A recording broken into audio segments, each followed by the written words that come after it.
నేను వెళ్లి ఏదైనా 5 స్టార్ హోటల్లో ఉండమంటారా? అంత చెడ్డ రోజులు రాలా మీ మాటలు వినటానికి? ఒకవేళ నేను ఉండటానికి ఇంట్లో ఏర్పాట్లు అవ్వకపోతే నేను బయట ఏదైనా హోటల్లో ఉంటాను. అరే ఆనంద్, నువ్వు తప్పుగా అనుకుంటున్నావు. ఆనంద్ అమ్మమ్మ మెట్లు దిగి కిందకు వస్తుంది. అరే ఆనంద్, మీ అత్తయ్య ఏం తప్పు అంది? అయినా నీకు తప్పు అనిపిస్తే నా రూమ్ నీకోసం ఏర్పాటు చేశాను, వెళ్ళు. భోజనం సమయం వరకు నిన్ను ఎవరు డిస్టర్బ్ చేయరు. ఆనంద్ వంగి తన నాని కాళ్లని ముట్టుకుని, నువ్వు మాత్రమే నన్ను అర్థం చేసుకోగలవు నాని. నీ కూతురు కూడా ముంబైలో కూర్చొని తను కూడా నన్ను అర్థం చేసుకోలేదు. ఆమె కూడా నాపై ఫిర్యాదు చేస్తుంది. ఆవిడ నీకు అర్థం కావడం లేదు. ఇప్పుడు నువ్వు చెప్పు, ఒక వీఘి అమ్మాయి కోసం ఎవరైనా తమ తల్లితో మాట్లాడకుండా ఉంటారా? ఆనంద్ తన అమ్మమ్మపై గట్టిగా అరిచి, ఆమె నా సోదరి, ఆమె నా తండ్రి రక్తం. నేను ఆమె గురించి ఒక్క మాట కూడా తప్పుగా వినలేను. ఇంతకుముందు నేను అమ్మ పిచ్చిది అని అనుకున్నాను, కాని మీరందరూ పిచ్చివాళ్లు అయ్యారు. ఈ ఇంట్లో ఇంక నేను ఉండను అని ఆనంద్ బయటకు వెళ్లి హోటల్లో కొద్దిసేపు విశ్రాంతి తీసుకున్న తర్వాత హోటల్లో తన డిన్నర్ ముగించుకుని విమానాశ్రయం ప్రధాన ద్వారం వద్దకు రాగానే నేహాని చూస్తాడు. ఆనంద్ షాక్ అయ్యాడు. నేహా ముందు పార్క్ చేసిన కారులో నుండి ఒక బొకె తీసి ఆనంద్కి ఇచ్చి, హ్యాపీ బర్త్డే ఆనంద్, నువ్వు ఇంటి నుండి కోపంగా వచ్చిన నేను నే పుట్టినరోజు ఎలా మార్చిపోగలను? ఆనంద్ నేహకి థాంక్స్ చెప్తాడు. కాని నేను బొకేని ఇండియాకు తీసుకెళ్లలేను. అప్పుడు నేహా తన కార్ డిక్కీలో నుండి పెద్ద బ్యాగ్ తీస్తుంది. నేహా, ఎవరి సామాను? నాకు మాత్రమే కదా గిఫ్ట్, లేక ఇంట్లో ఉన్న అందరికా? ఇది నీ గిఫ్ట్ కాదు, ఇవి నా సామాను. నేను కూడా నీతో పాటు ఇండియా వస్తున్నా. అదే నీ గిఫ్ట్. నువ్వు ఇండియాకు వచ్చి ఏమి చేస్తావు? నేను ఇండియాకు రావడం మీకు ఇష్టం లేదా? నన్ను అత్తయ్య రేపు సాయంత్రం జరిగే పార్టీకి ఇన్వైట్ చేసింది. రేపు సాయంత్రం పార్టీ అని నీకు ఎలా తెలుసు? ఫోన్ అనే ఒక వస్తువు ఉంది, దానితో మాట్లాడుకోవచ్చు. సరే, నీకు టికెట్ ఎలా దొరికింది? రాజ్ నాకు ఆన్లైన్లో టికెట్ బుక్ చేశాడు. ఈ రాజ్కి ఏం పన్లేదు, వెళ్లి తన సంగతి చెప్తా అని ఆనంద్ తన మనసులో అనుకుంటాడు. మరియు ఓ దేవుడా, ఇప్పుడు తనతో మొత్తం ప్రయాణం ఎలా ఉంటుందో నీకే తెలియాలి అని అనుకుంటాడు. ఇద్దరు కలిసి ఫ్లైట్ ఎక్కుతారు. ఇద్దరివి పక్క పక్కన సీట్స్. ఆనంద్ ముందే నేహాతో, నేను బాగా అలసిపోయాను, నేను నిద్రపోతాను, నన్ను డిస్టర్బ్ చేయవద్దని చెప్తాడు. నేహా ఆనంద్ కంటే ముందే నిద్రపోతుంది. ఉదయం 5 గంటలకి నేహా తన అత్తయ్య ఆనంద్ వాళ్ల అమ్మ ఇంటికి వెళుతుంది. ఆనంద్ నేరుగా తన చెల్లి గరిమా గదిలోకి వెళ్తాడు. ఆనంద్ నవ్వుతూ చెప్పాడు, ఈ రోజు కూడా నీలో పూర్తిగా చిన్నతనం ఉంది.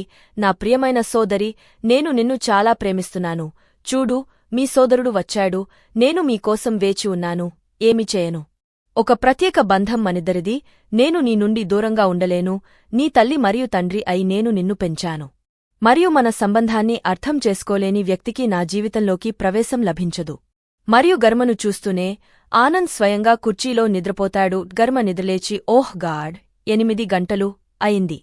ఆమె తిరిగి ఆనంద్ని చూస్తుంది. ఆమె ముందు బిగ్గరగా అరుస్తూ, అన్నయ్య, నువ్వు ఎప్పుడు వచ్చావు? నువ్వు ఎప్పుడు వచ్చావో కూడా నాకు అర్థం కాలేదు. నేను నిద్రపోతున్నాను. నువ్వు నన్ను లేపవచ్చు కదా.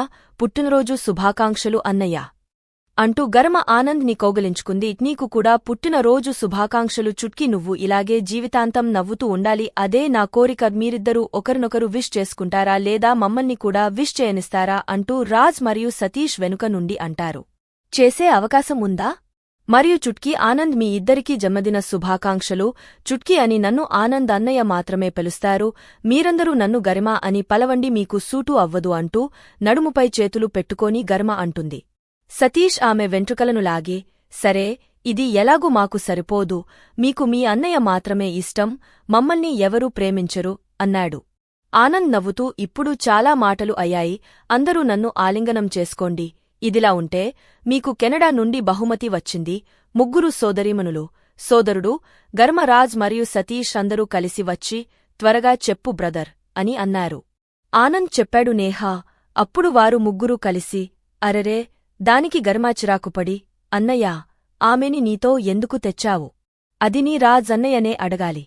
తనకు టిక్కెట్టు, అది కూడా నా ఫ్లైట్లో, నా పక్క సీటే. తనతో ఎలా వేగానో నాకుమ్మా తెలుసు. నేను 10 నిమిషాలు పడుకున్నాను. తరువాత నుండి మాట్లాడుతూనే ఉంది. దీనిపై రాజ్ సంభాషణను తిప్పికొట్టాడు.